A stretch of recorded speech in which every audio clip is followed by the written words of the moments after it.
Good evening to all of you. Welcome to the Shaurya academy. I hope आप सब ठीक होंगे और अपनी स्टडी कर रहे होंगे। ठीक है, पॉवर्टी के एमसीक्यू की क्लास में भी मैंने आप लोग से कहा था, और पॉवर्टी का जब हम क्लास ले रहे थे गरीबी का, वहां पर भी मैंने आपसे कहा था कि इसके बाद हम जिस टॉपिक के ऊपर आप लोगों से बात करेंगे वो है बेरोजगारी का। ठीक है, जैसा कि आप पीछे स्क्रीन पर भी देख रहे होंगे, बेरोजगारी लिखा हुआ, अनएम्प्लॉयमेंट। ठीक है, तो ये जो है सेक्शन गरीबी से बहुत ही ज्यादा इंटर रिलेट होता है। ठीक है, बेरोजगारी और गरीबी ये दोनों एक दूसरे से अंतर संबंधित होते हैं, इंटर रिलेटेड होते हैं। कैसे? देखिए, आप ये नहीं बता सकते हैं, जैसे आप ये नहीं बता सकते कि पहले मुर्गी आई कि अंडा, उसी तरीके से आप ये भी नहीं बता सकते कि गरीबी पहले है कि बेरोजगारी, या बेरोजगारी की वजह से गरीबी है, सॉरी, बेरोजगारी की वजह से गरीबी है, या गरीबी की वजह से बेरोजगारी, आप ये भी नहीं कह सकते। ठीक है, इसीलिए कहते हैं ना कि अनएम्प्लॉयमेंट और पॉवर्टी जो है ये जो है एक दूसरे से इंटर रिलेटेड होते हैं। ठीक है, बेरोजगारी से गरीबी हो सकती है कि अगर आपके पास रोजगार नहीं है तो आप गरीब कहे जाएंगे, या फिर आप गरीब इसलिए हैं क्योंकि आपके पास रोजगार नहीं है।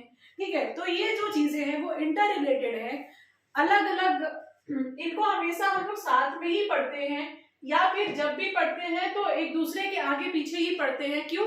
क्योंकि इनका संबंध ही ऐसा है। ठीक है, तो देखते हैं बेरोजगारी में ऐसे कौन कौन से महत्वपूर्ण जो बिंदु हैं जो आपके एग्जाम में, प्रीलिम्स के एग्जाम के दृष्टिकोण से आप लोग के लिए हेल्पफुल हो सकते हैं। हालांकि यहाँ से क्वेश्चन भी अच्छे से आते हैं, उन क्वेश्चंस के ऊपर भी मैं आप लोग से डिस्कशन करूंगी। ठीक है, आवाज की थोड़ी अगर इशू हो रही हो तो उसको आप लोग अवॉइड करिएगा, क्योंकि माइक में थोड़ी प्रॉब्लम हो गई है, जिस वजह से ये आवाज थोड़ी फ्लक्चुएट हो रही होगी, तो उसको अवॉइड करिए। मेरी आवाज अच्छे से आ रही है ये मुझे पता है, तो आप लोग क्लास में बने रहिए और क्लास को एंड तक देखिए। हालांकि बेरोजगारी को लेकर के सरकार ने जितने भी योजनाएं, जितने भी कार्यक्रम चलाए हैं, जो भी प्लानिंग्स बनाई हैं, उन चीजों को हम इस क्लास में डिस्कस नहीं करेंगे, क्योंकि एक तो देखिए आवाज उतनी क्लियर नहीं होगी जितना माइक लगाने पे होता है, तो इसलिए हम इसको थोड़ा सा छोटा क्लास रखेंगे। इसका आधा सेक्शन जो है वो हम इसके एमसीक्यू से पहले ही दे देंगे। ठीक है, या तो उसी क्लास में या एक और क्लास इस पे कर लेंगे, ज्यादा बड़ा नहीं होगा, लेकिन जो भी होगा हम उसको वहां पर देख लेंगे। ठीक है, ओके, तो स्टार्ट करते हैं अपने बेरोजगारी के सेक्शन को। बहुत बड़ी समस्या है हमारे समाज में बेरोजगारी। इस आज के डेट में हर तरह की कई टाइप की बेरोजगारी हमारे यहाँ पर देखने को मिलती है। अब आप लोग कहेंगे कि बेरोजगारी में भी कितने प्रकार हो गए, कौन कौन से टाइप हो गए, अच्छे से जानते हैं आप लोग। जिस प्रकार से मैंने आप लोगों को गरीबी में टाइप्स बताए, गरीबी के प्रकार बताए, उसी प्रकार से बेरोजगारी के भी कई टाइप्स होते हैं। इनको हम यहाँ पर डिटेल से डिस्कस करेंगे। देखिए, सबसे पहले तो इसका इंट्रोडक्शन का पार्ट, यानी कि बेरोजगारी का परिचय, डेफिनेशन कि बेरोजगारी होता क्या है, इसका मतलब क्या है। पहले अगर हम इसे देखें तो देखिए यहाँ पर क्या है, जब समाज में प्रचलित पारिश्रमिक पर भी काम करने के इच्छुक एवं शिक्षण व्यक्तियों को कोई कार्य नहीं मिल पाता, तब ऐसे व्यक्तियों को बेरोजगार तथा ऐसी समस्या को बेरोजगारी की समस्या कहते हैं। इस सेंटेंस का अगर आप सारांश निकालते हैं, मतलब निकालते हैं, अर्थ निकालते हैं, तो क्या निकलता है? अगर आप पढ़े लिखे हैं, शिक्षित हैं, कुशल हैं, ठीक है, काम करना चाहते हैं, बावजूद इसके भी अगर आपको कार्य नहीं मिल रहा है, काम नहीं मिल रहा है, तो आप बेरोजगार कहे जाएंगे, और इस स्थिति को बेरोजगारी कही जाएगी। ठीक है, हम चाहते हैं कि हम काम करें, हमारे पास शिक्षा भी है, कुशलता भी है, कौशल भी है, दक्षता भी है, लेकिन हमें काम नहीं मिल रहा है, हम ऐसे ही हैं, हमारी जो भी हमारी कैपेबिलिटी है उसके अकॉर्डिंग हमें काम नहीं मिल रहा है। ठीक है, तो हम बेरोजगार हैं, और जो हमारी स्थिति है वही बेरोजगारी है। ठीक है, ये बेरोजगारी का बेसिक सा एक डेफिनेशन होता है, परिभाषा होता है, इंट्रोडक्शन होता है। ठीक है, अब देखिए इसका नेक्स्ट पॉइंट क्या है, हम देखते हैं। भारत में बेरोजगारी से संबंधित आंकड़े राष्ट्रीय प्रतिदर्श सर्वेक्षण कार्यालय, या आप इसको कह सकते हैं national sample survey office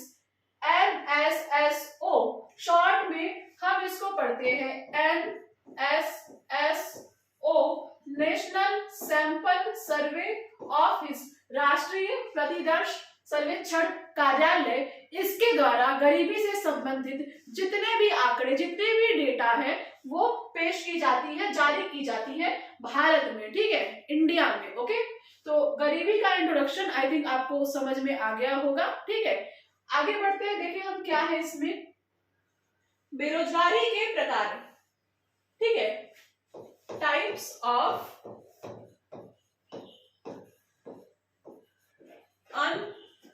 unemployment, ठीक है, बेरोजगारी के प्रकार, टाइप्स ऑफ अनएम्प्लॉयमेंट। अब देखिए, जैसे हमने गरीबी में बात की थी कि टाइप्स ऑफ पॉवर्टी की, उसी प्रकार से हम बात करेंगे टाइप्स ऑफ अनएम्प्लॉयमेंट की, बेरोजगारी की, ठीक है। पहला यहाँ पर आपका आता है शहरी बेरोजगारी। जैसे वहां पर हमने देखा था शहरी निर्धनता, ग्रामीण निर्धनता की, वैसे यहाँ पर हम देखते हैं इसके सब पार्ट को देखें तो पहला आता है शहरी बेरोजगारी। और शहरी बेरोजगारी के अंतर्गत क्या क्या आते हैं, एक तो आपका हो गया औद्योगिक बेरोजगारी। औद्योगिक बेरोजगारी का मतलब होता है वे लोग जो तकनीकी एवं गैर तकनीकी रूप से कार्य की क्षमता को रखते हैं परंतु बेरोजगार हैं। औद्योगिक बेरोजगारी का मतलब ये है कि आप अगर आपके पास टेक्निकल, नॉन टेक्निकल जो भी नॉलेज है, क्षमता है, बावजूद इसके भी अगर आप बैठे हुए हैं, काम आपको नहीं मिल रहा है, तो ये जो श्रेणी है वो शहरी क्षेत्र के अंतर्गत औद्योगिक बेरोजगारी क्षेत्र में आती है। दूसरा होता है आपका शिक्षित बेरोजगारी। शिक्षित बेरोजगारी को अगर हम देखें, पढ़े लिखे लोगों द्वारा रोजगार प्राप्त न करना। आप शिक्षित हैं, पढ़े लिखे हैं, फिर भी आपके पास कोई नौकरी नहीं है, तो ऐसी बेरोजगारी को शिक्षित बेरोजगारी कहते हैं। शहरी क्षेत्र में इस बेरोजगारी की बहुत ज्यादा अधिकता देखी जाती है, ठीक है। आगे देखते हैं ग्रामीण बेरोजगारी। ग्रामीण बेरोजगारी की अगर हम बात करें तो इसमें सबसे पहले आता है प्रच्छन्न या अदृश्य बेरोजगारी, ठीक है। आपको मैंने पॉवर्टी यानी गरीबी की क्लास में बताया था प्रच्छन्न बेरोजगारी क्या होती है। यहाँ पर देखिए, आपको मैं बता दूं, इसमें लोग देखने में तो काम में लगे होते हैं, परंतु यदि उन्हें उत्पादन क्रिया से अलग कर दिया जाए तो कुल उत्पादन पर कोई भी प्रभाव नहीं पड़ेगा, उत्पादन पूर्ववत बना रहेगा। आप गांव में खेती में देखिए, अगर एक परिवार है, उस परिवार के पास एक सीमित भूमि है जहां पर वो लोग खेती करते हैं, ठीक है, और उस भूमि में खेती करने के लिए 4 लोगों की आवश्यकता है, लेकिन अगर उस परिवार में 10 लोग हैं तो 10 के 10 उसी खेती में लगे रहते हैं। देख के तो लगता है कि 10 के 10 काम कर रहे हैं, लेकिन असल में वहां पर सिर्फ 4 लोगों की ही आवश्यकता है। अगर वहां से उन 6 लोगों को जो कि एक्स्ट्रा है उन्हें वहां से निकाल लिया जाए तो भी उस खेती में कोई भी प्रभाव नहीं पड़ने वाला है, ठीक है, कोई भी इम्पैक्ट वहां पर नहीं पड़ेगा। ओके, तो यानी कि बस जबरदस्ती का काम में लगे रहना कि बस हम दिखा रहे हैं कि नहीं हम काम में हैं, असल में आपके वहां होने ना होने का कोई भी फर्क नहीं, कोई भी मतलब नहीं है। उसी प्रकार से प्रच्छन्न बेरोजगारी का भी यही परिभाषा होता है कि देखने में तो लगता है कि लोग काम में लगे हुए हैं, लेकिन असल में उनका उस उत्पादन, उस प्रक्रिया पर कोई भी प्रभाव नहीं है, कोई भी महत्व नहीं होता है।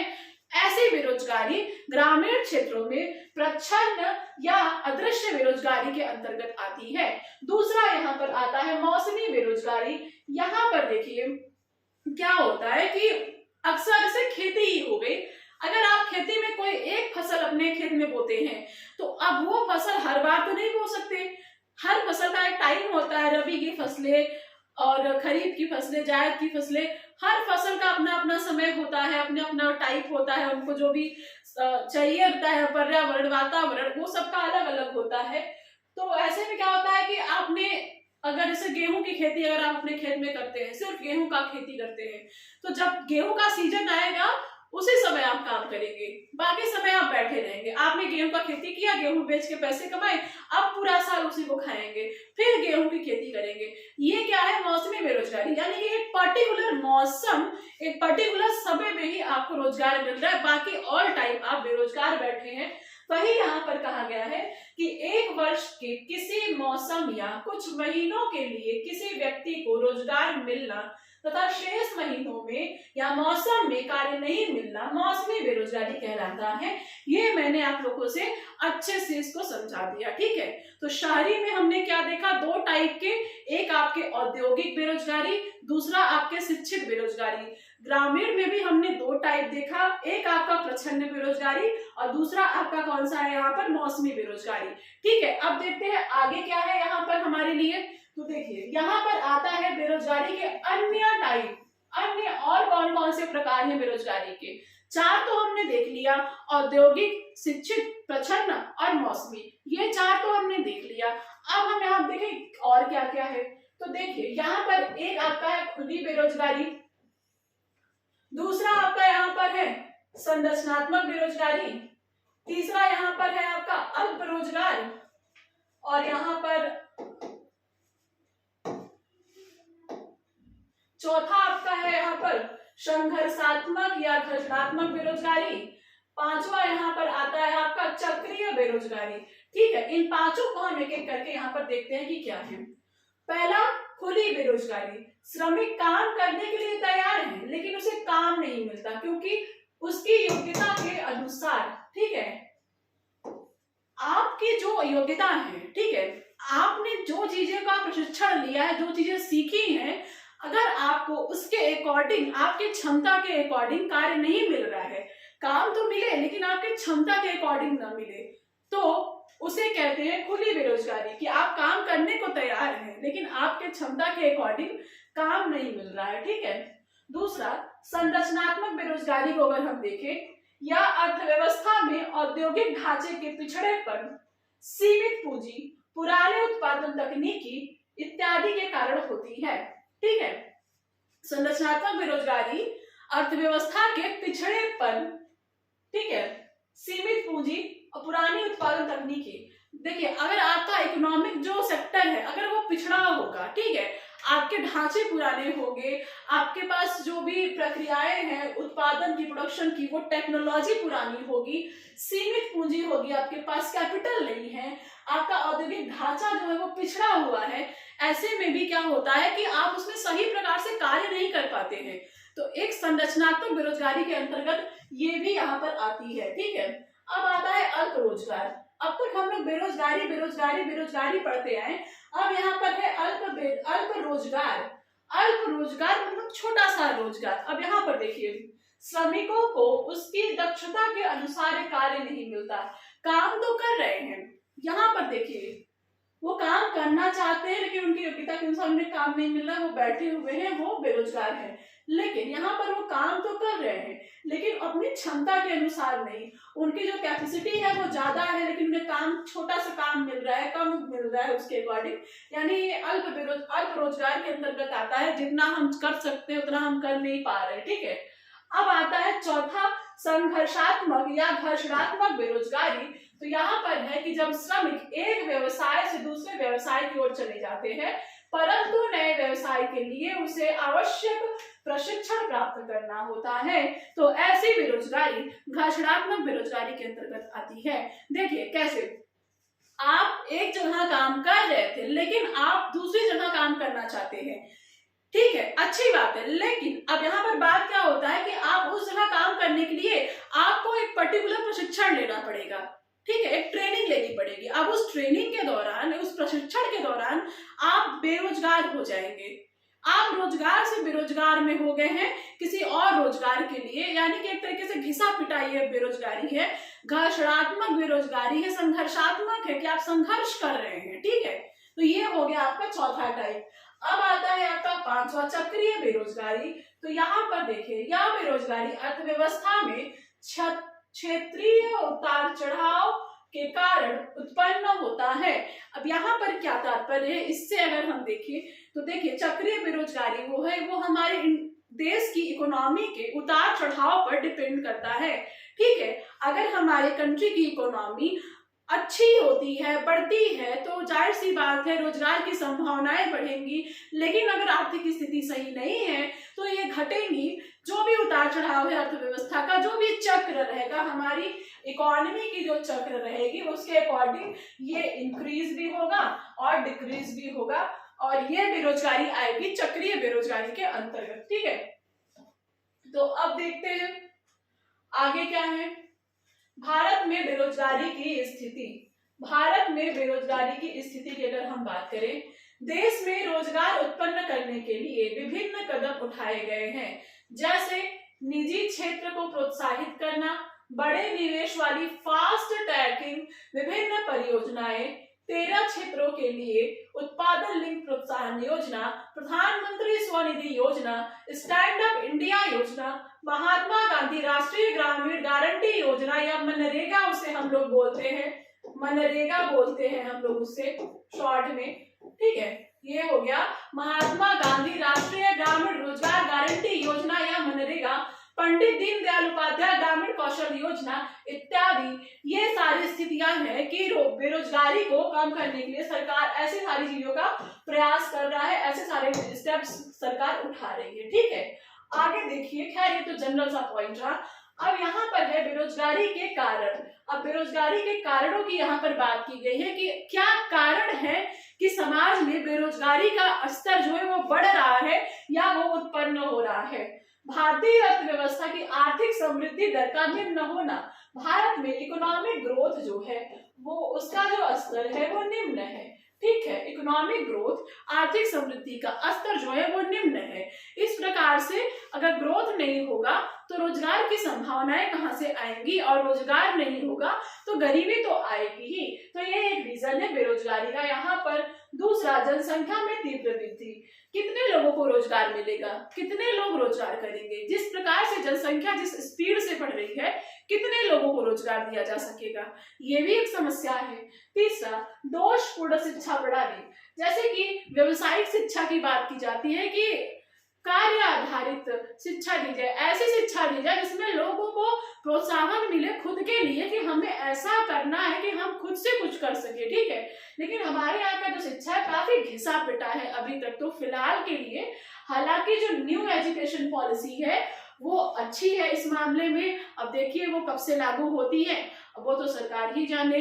ठीक है, बाकी अगला देखिए, बचत एवं निवेश का निम्न स्तर। जाहिर सी बात है, पूंजी ही नहीं है तो स्टॉक कहां से होगा, और स्टॉक ही नहीं रहेगा तो कैपिटल बिल्ड कहां से होगा, कैपिटल हमारा रहेगा कहां से, निवेश कहां से होगा, निवेश नहीं होगा तो प्रोडक्शन कैसे होगा, प्रोडक्शन ही नहीं रहेगा तो रोजगार कैसे रहेगा। इस प्रकार से ये बेरोजगारी की स्थिति यहाँ पे आती है।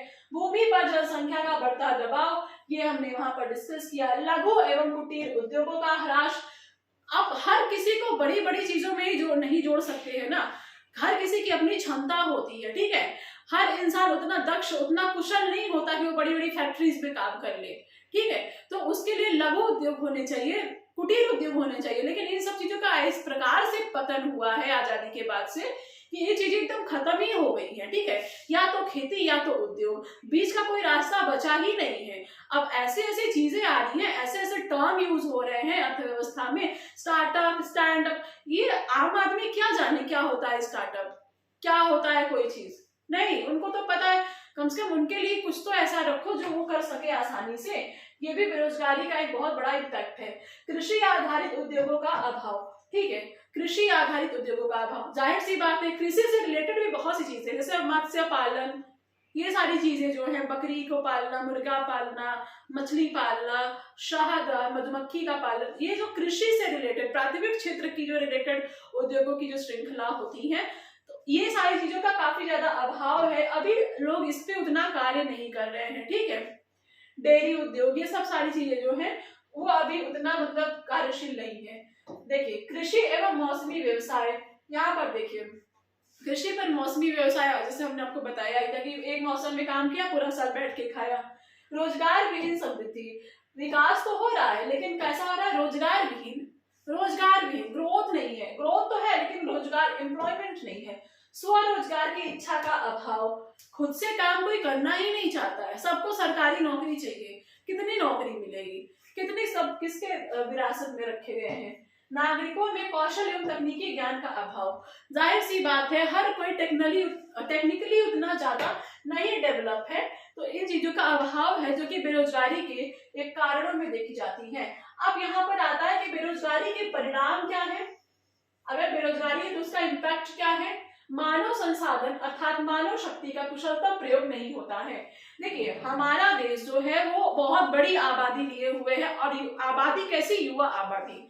हमारे यहाँ पे कार्य कुशल जनसंख्या बहुत ज्यादा है, लेकिन बेरोजगारी इतनी है कि उस संसाधन का, उस मानव संसाधन का कुशलता प्रयोग नहीं हो पा रहा है।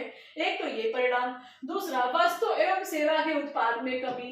ठीक है, बेरोजगारी है क्योंकि निवेश नहीं है, क्योंकि कैपिटल नहीं है, प्रोडक्शन नहीं हो पा रहे हैं। ठीक है, निम्न उत्पादकता की समस्या, बचत एवं पूंजी निर्माण की दर में गिरावट, सामाजिक कुप्रथा एवं गैर कानूनी गतिविधियों में बढ़ावा। जाहिर सी बात है, अगर लोग काम नहीं करेंगे, लोग मतलब गरीबी का स्तर रहता है, तो ये सामाजिक कुप्रथाएं और गैर कानूनी गतिविधियां बहुत ज्यादा बढ़ चढ़ के आती है। नागरिकों के मनोबल में कमी, आय तथा संपत्ति के वितरण में असमानता, ये सारी चीजें जो है गरीबी के परिणाम में आती हैं। उसके बाद बेरोजगारी को दूर करने के क्या उपाय हो सकते हैं। श्रम की उत्पादकता एवं कुशलता में सुधार करना चाहिए। ठीक है, श्रम की उत्पादकता एवं कुशलता में सुधार करना चाहिए, ये एक उपाय हो सकता है। लघु तथा कुटीर उद्योगों के विकास को बढ़ावा देना चाहिए। जैसा कि मैंने कहा कि इनका अभाव है, काफी सारे लोग नहीं कर पाते हैं टेक्निकल काम, नहीं है उनके पास खेती, कुछ तो छोड़ो उनके लिए। रोजगार के कार्यक्रमों को महत्व देना चाहिए। सरकार जो योजनाएं, जो कार्यक्रम लेके आती है, उनको उतनी इंपॉर्टेंस दीजिए आप। अगर आप ला रहे हैं लोगों के भले के लिए, तो लोगों को उसका महत्व समझाइए, उसके बारे में बताइए और लोगों को जोड़ने का ज्यादा से ज्यादा प्रयास करिए। शिक्षा प्रणाली में सुधार एवं व्यावसायिक शिक्षा प्रणाली को बढ़ावा देना, ये भी मैंने आपसे बताया ही। कृषि क्षेत्र में बहु फसलों को बढ़ावा देना चाहिए, वाणिज्यिक फसलों को भी बढ़ावा देना चाहिए। आप एक साल गेहूं बो दिए, एक महीना में भी साल भर गेहूं का पैसा खाएं, फिर गेहूं बोए, ऐसा ना करिए। कृषि की उत्पादकता को बढ़ाइए, वाणिज्यिक फसलें करिए, यानी कि ऐसी फसलें जैसे मूंगफली वगैरह हो गया, सोयाबीन वगैरह हो गया, इन सब की खेती करिए। बहु फसल यानी एक साथ कई सारी फसलों को उगाइए।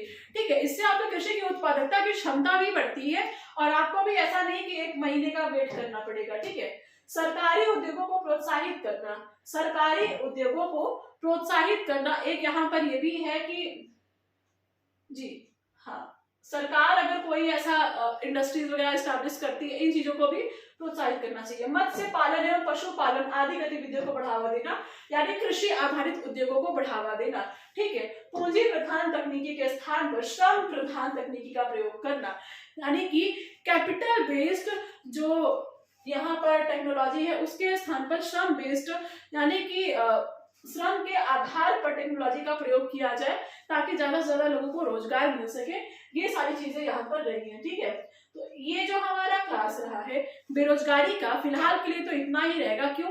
क्योंकि जैसा कि मैंने आप लोगों से डिस्कस किया था कि वॉइस की थोड़ी सी इशू चल रही है, तो इस वजह से हम इसका आगे का जो भी पार्ट है उसको हम नेक्स्ट क्लास में डिस्कस करेंगे, और इससे रिलेटेड एमसीक्यू ज्यादा है तो उनके ऊपर भी हम आप लोगों से चर्चा करेंगे। एक बार हम देख लेते हैं कि हमने क्या देखा है इस क्लास में। बेरोजगारी के अंतर्गत हमने बेरोजगारी की परिभाषा को देखा है। एक बार फिर से मैं इसे पढ़ देती हूँ। जब समाज में प्रचलित पारिश्रमिक पर भी काम करने के इच्छुक एवं शिक्षण व्यक्तियों को कोई कार्य नहीं मिलता, तो ऐसे व्यक्तियों को बेरोजगार तथा ऐसी समस्या को बेरोजगारी की समस्या कही जाती है।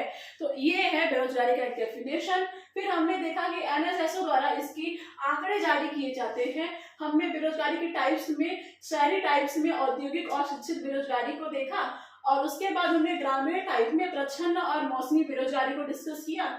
देन हमने कुछ अन्य जैसे कि खुली बेरोजगारी, संरचनात्मक बेरोजगारी, अल्प रोजगार, और उसके बाद हमने घर्षणात्मक या संघर्षात्मक बेरोजगारी, फिर चक्रीय बेरोजगारी के ऊपर हमने डिस्कस किया। और ओवर 9 टाइप की बेरोजगारी पे हमने डिस्कस किया है। भारत में रोजगार की स्थिति, ये हमने बताया कि सरकार क्या क्या करती रहती है बेरोजगारी हटाने को लेकर के। फिर बेरोजगारी के कारण क्या हो सकते हैं, ये भी हमने अच्छे से डिस्कस किया। फिर बेरोजगारी के परिणाम और बेरोजगारी को दूर करने के उपाय क्या हो सकते हैं, ये भी हमने यहाँ तक पूरा अच्छे से आप लोगों से डिस्कस किया। आई थिंक यहाँ तक के क्लास में बेरोजगारी से संबंधित आपके पास कोई क्वेरी आई होप कि नहीं होनी चाहिए, बट फिर भी अगर होती है तो आप मुझे कमेंट करके बता सकते हैं। गर्मी काफी ज्यादा बढ़ गई है, अभी ये हाल है, अभी तो बाकी मेन मंथ बाकी है, तो थोड़ा सा आप लोग भी केयरफुल रहिए, हाइड्रेटेड रहिए ऑल टाइम, क्योंकि गर्मी है, एनर्जी लॉस ना करिए, एग्जाम होने वाला है, पानी पीजिए, ग्लूकोज पीजिए, नींबू पानी पिया करिए, ठीक है। तो ये क्लास इतना ही, अपना आप लोग भी अपना ध्यान रखिए, अच्छे से पढ़ाई करिए, एग्जाम होने वाले हैं, और बेस्ट ऑफ लक तो डेली है मेरे तरफ से सबके लिए। जो भी एग्जाम हो, मध्य प्रदेश का होने वाला है, उत्तराखंड का हुआ है, बिहार का होने वाला है, तो और यूपी पीसीएस और आईएएस आप सब जानते ही हैं, तो सबके लिए बेस्ट ऑफ लक डेली मेरे तरफ से रहेगा। अच्छे से पढ़िए, बेरोजगारी का जो बचा सेक्शन है सरकारी कार्यक्रम योजनाओं का, वो और एमसीक्यू मैं आप लोग से नेक्स्ट क्लास में करवाऊंगी, ठीक है। Thank you so much for watching.